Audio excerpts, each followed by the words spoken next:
Are you serious? Literally मैं आपसे पूछना चाहता हूँ कि क्या आप सीरियस हैं सच में? आप हो सकता है आज आप 21 की एज में हो, 22 की एज में हो, 25 की एज में हो, बट क्या आप आगे आने वाले टाइम को खत्म नहीं करना चाहते, खराब नहीं करना चाहते हो, उसको यूटिलाइज करके हो सकता है पहले अटेम्प्ट में, दूसरे अटेम्प्ट में एग्जाम क्लियर करना चाहते हो, या 1-2 साल में जॉब लेना चाहते हो, तो क्या आप सीरियस हो? क्योंकि कल मैंने एक ग्रुप वॉइस कॉल किया था एंड उसमें मुझे ऐसी ऐसी चीजें जानने को मिली कि वो 3-3 साल से प्रिपरेशन कर रहे हैं, 3-3 टीचर से पढ़ चुके हैं, 3-3 बार सिलेबस कंप्लीट कर चुके हैं और उनका स्कोर नहीं बढ़ रहा, 70-80-90 100 पे हैं, अटक रखे हैं, प्रॉब्लम्स आ रही है, ये हो रहा है, वो हो रहा है। तो बहुत सारी प्रॉब्लम्स वहां पे डिस्कस हुई एंड वहां पे तो चलो अब वो मेरे ग्रुप में ऐड हो गए and I will see them, मैं उनको सब कुछ बताऊंगा, सब कुछ जितना भी उनके लिए प्रॉफिटेबल हो सकता है उनके लिए करूंगा एंड उनका सिलेक्शन शायद अब सही दिशा में वो जाएंगे तो हो भी जाएगा। तो अब आप लोगों का जो मेरे यूट्यूब पे जुड़े हैं, जो भी मेरी फैमिली से, ऑलराउंडर फैमिली से जुड़े हैं, तो मैं चाहता हूं कि यार आप लोगों तक मैं अपनी बात पहुंचाऊं कि अगर आप सीरियस हैं तो ये वीडियो अंत तक देखना। मेरा नाम है गणेश सैनी, एसएससी सीजीएल से, सीएचएसएल से, एमटीएस से, स्टेट जॉब से, रेलवे से सिलेक्टेड हूं और ये इसलिए बता रहा हूं ताकि आप आगे आने वाली चीज को सही से सुने, ध्यान से सुने, सीरियस होकर सुने, क्योंकि कोई क्रेडिबल इंसान आपको बता रहा है पहले अटेम्प्ट में सीजीएल में सिलेक्शन लिया है। बता देता हूं, देखिए तो कल मेरी बात हुई, वहां पे उनके सवाल आए। सवाल ये आए कि हमारा जो स्कोर है वो नहीं बढ़ रहा। मैंने पूछा कि कब से तैयारी कर रहे हो? 3-4 साल से। सिलेबस जो है वो कर चुके हैं, अलग अलग टीचर से करके देख लिया, मैथ 2-3 टीचर से पढ़ के देख ली, परसेंटेज जैसे टॉपिक्स 2-4 टीचर से पढ़ के देख लिए, बट समझ में नहीं आ रहा, मतलब क्या कैसे कर रहे हैं, पढ़ तो लिया बट हो नहीं पा रहा। मैंने सबसे पहला सवाल पूछा कि क्या आपने जो पढ़ा है, लिखा है, उसकी रिवीजन किया है? कहा कि नहीं। पहले तो मैं नाम भी बता देता हूँ कि एक सर है गगन सर, उनसे पढ़ा, उनकी बड़ी बड़ी 2-3 कॉपियां बना ली, ठीक है, नोट्स बनाए खूब सारे। अब इतना ज्यादा हो गया कि उसको रिवाइज करने का कभी मन ही नहीं हुआ। दूसरी चीज आई कि फिर दूसरे टीचर से पढ़ा, उन्होंने कम टाइम में करवा तो दिया बट उनका भी रिवाइज नहीं कर पाए। फिर इस उधेड़-बुन में रह गए कि पहले वाले रिवाइज करें या ये वाले रिवाइज करें। फिर तीसरे टीचर से पढ़ने की कोशिश की, वापस से भूल गए, तो क्योंकि हम रिवाइज तो कभी किया ही नहीं ना हमने। तो तीसरे टीचर से पढ़ा एंड वापस उसकी आज ये कंडीशन है कि जब रिवीजन करने बैठता हूं तो बोरियत महसूस होती है, बोर लगता है यार नहीं होगा, रिवीजन करके मैं अपना टाइम खराब कर रहा हूं। ऐसा एक सेंटेंस मुझे कल सुनने को मिला, ऐसा लगता है उनको। तो ये 3 चीजें पहले रिवीजन पे बात हुई। देन मैंने कहा अच्छा रिवीजन तो नहीं किया। फिर आपने प्रैक्टिस की? अरे आप प्रैक्टिस की थी, कुछ कुछ टॉपिक की हमने पीवाईक्यू की है, कुछ कुछ टॉपिक की किया वो एक बार की है, पूरी पीवाईक्यू वो कभी मैंने नहीं लगाई। और वो कुछ कुछ टॉपिक के भी आप उन्होंने जो किए हैं वो इस हिसाब से किए हैं कि उनको दोबारा कभी देखा नहीं है, जो भी नहीं आए थे क्वेश्चन बस उस टाइम देख लिए, हो गया उनका काम। और आज 4-5 महीने हो गए और उन्होंने कोई प्रैक्टिस से आता जाता कुछ नाता है नहीं, बस डेली प्रैक्टिस क्लासेस कर लेते हैं, इधर उधर 2-4 टीचर के नाम सुन रखे हैं, उनकी पीवाईक्यू सीरीज आ रखी है, इसकी आ रखी है करके, और वो अपना टाइम पूरा इन्वेस्ट कर रहे हैं पढ़ाई को उनके हिसाब से, और रिजल्ट आना चाहिए उनके हिसाब से, बट रिजल्ट नहीं आ रहा है उनके हिसाब से। क्यों आएगा भाई रिजल्ट? तो फिर मैंने देखो 2-3 सवाल किए, उनमें से एक लड़का ऐसा भी मिला जिसने कहा कि सर मैंने पीवाईक्यू पे लगाया 2 से 3 बार। तो मैंने कहा कि 2 से 3 बार जब पीवाईक्यू लगाए, ये आपसे रिलेट होगा, आप सब इन सब चीजों से रिलेट करना, क्योंकि ये सब आप लोगों की भी दिक्कत है। तो मैंने कहा पीवाईक्यू लगाया, अच्छा लगाया, 2 बार पीवाईक्यू लगा लिए। तो मैंने कहा इंप्रूवमेंट हुआ? कह रहे नहीं हुआ। तो मैंने पूछा कि वो पीवाईक्यू जो प्रैक्टिस की थी वो मिक्स प्रैक्टिस की थी क्या?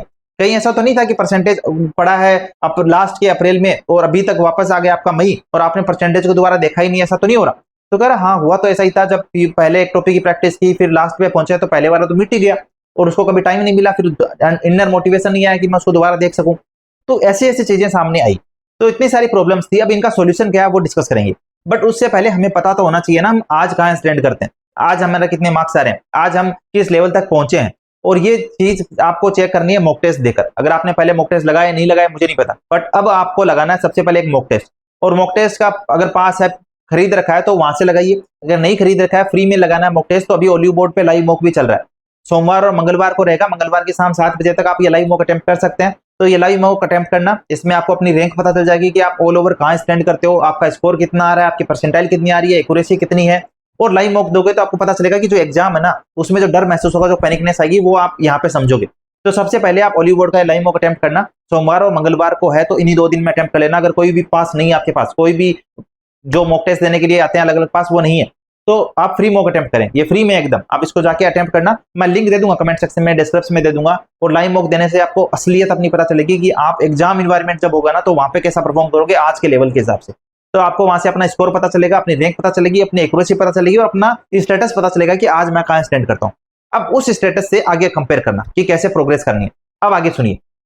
तो देखो अगर आप सीजीएल 25 को, सीएचएसएल 25 को, एमटीएस 25 को टारगेट कर रहे हैं और वो सब प्रॉब्लम्स है ना, तो उनका सॉल्यूशन आएगा कहां से? यहां से कि आज मैं आज से डिसाइड करूं कि मुझे अब रिवीजन डेली करना है, डेली 1 से 2 घंटा रिवीजन करूंगा हर एक सब्जेक्ट में। क्योंकि अभी आपका सिलेबस कंप्लीट हो चुका होगा, बचा होगा तो 1-2 टॉपिक बचा होगा वो आप कर लोगे side by side, but revision और प्रैक्टिस को आपको टाइम देना है। ये मैंने बहुत बार बहुत सारे वीडियोज में कहा है, बट ये वीडियो पर्टिकुलर इसी पे मैं इसीलिए लाया हूं कि आप सीरियस बने।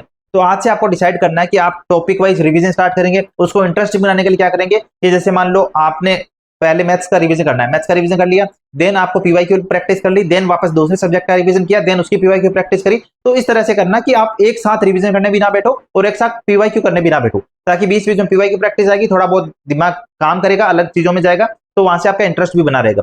और इंटरेस्ट की बात यह है कि भाई अगर आप 3 महीने में सीजीएल सीएचएसएल एग्जाम, अब जो भी 3 महीना बचा है इसमें बहुत अच्छा परफॉर्म करना चाहते हो, तो भाई इंटरेस्ट बनाना पड़ेगा। इंटरेस्ट है ना, एसएससी एग्जाम्स आजकल इंटरेस्ट के बेस पे नहीं रहा, इसमें इतना कंपटीशन है ना, आपको मजबूरन पढ़ना पड़े, इंटरेस्ट पे पढ़ना पड़े, कैसे भी पढ़ना पड़े, आपको पढ़ना पड़ेगा। और अगर आपको सिलेक्शन चाहिए तो यही असलियत है कि आपको रिवाइज भी करना पड़ेगा। जब तक रिवाइज नहीं करोगे, कितने भी पीवाई की प्रैक्टिस कर लो, आपके कॉन्सेप्ट स्ट्रॉन्ग नहीं होंगे। तो जब कॉन्सेप्ट स्ट्रॉन्ग होंगे तभी पीवाई की प्रैक्टिस में वो हेल्प करेंगे, स्पीड बढ़ेगी, कॉन्सेप्ट अच्छे होंगे तो जल्दी से दिमाग में हिट होगा और आंसर आएगा।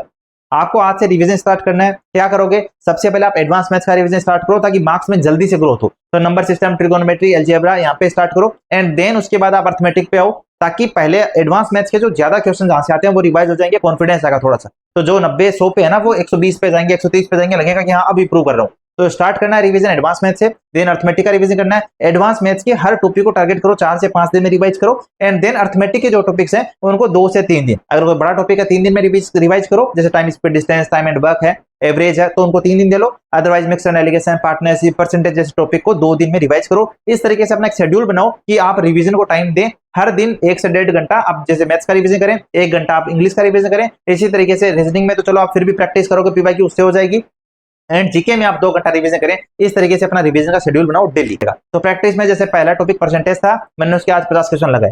सेकंड डे में मैंने परसेंटेज के 50 क्वेश्चन लगाए। अब मुझे लगा मेरा परसेंटेज टॉपिक अच्छा हो गया, 100 क्वेश्चन लगा लिए, तो परसेंटेज के मैं 20 क्वेश्चन कर दूंगा और प्रॉफिट एंड लॉस के 30 क्वेश्चन लगाने स्टार्ट कर दिए। फिर मैंने इस तरह से कुछ दिन चला, फिर मुझे लगा परसेंटेज और प्रॉफिट एंड लॉस दोनों के मैंने 100, 200, 300 क्वेश्चन लगा दिए, तो मैं उन दोनों के 15-15 क्वेश्चन कर दूंगा और एक नया टॉपिक ऐड करूंगा, टाइम स्पीड डिस्टेंस, जिसके 20-20 क्वेश्चन करना स्टार्ट कर दूंगा। जब ये तीनों टॉपिकों के इनफ नंबर ऑफ क्वेश्चन लग रहा है ना कि बहुत सारे हो चुके हैं, तो इन तीनों टॉपिकों के 10-10 क्वेश्चन करने लग जाऊंगा और एक नया टॉपिक ऐड करूंगा अलजेब्रा, जिसके मैं 20 क्वेश्चन करना स्टार्ट कर दूंगा। चारों के जब अच्छे क्वेश्चन नंबर ऑफ क्वेश्चन हो जाएंगे प्रैक्टिस में, देन मैं क्या करूंगा, एक 5वां टॉपिक ऐड करूंगा जो ट्रिगोनोमेट्री होगा, देन इस तरह से आगे बढ़ूंगा। तो जो पीवाई की प्रैक्टिस है वो इस तरीके से आगे बढ़ानी है। जब 5 टॉपिक ऐड हो रहे हैं तो परसेंटेज की बहुत अच्छी प्रैक्टिस हो गई, 400 क्वेश्चन लगा दिए, परसेंटेज को कर दो बंद एंड लाओ नया टॉपिक, जैसे अर्थमेटिक का कोई भी नया टॉपिक ले लिया। तो इस तरीके से जैसे जैसे टॉपिक स्ट्रॉन्ग होते जाए उनको नीचे गिराते जाना एंड नए नए टॉपिक ऐड करते जाना। जब लगे कि यार परसेंटेज को वापस मुझे 15-20 दिन हो गए, मैंने प्रैक्टिस की नहीं है, तो वापस उसको ऐड कर दिया।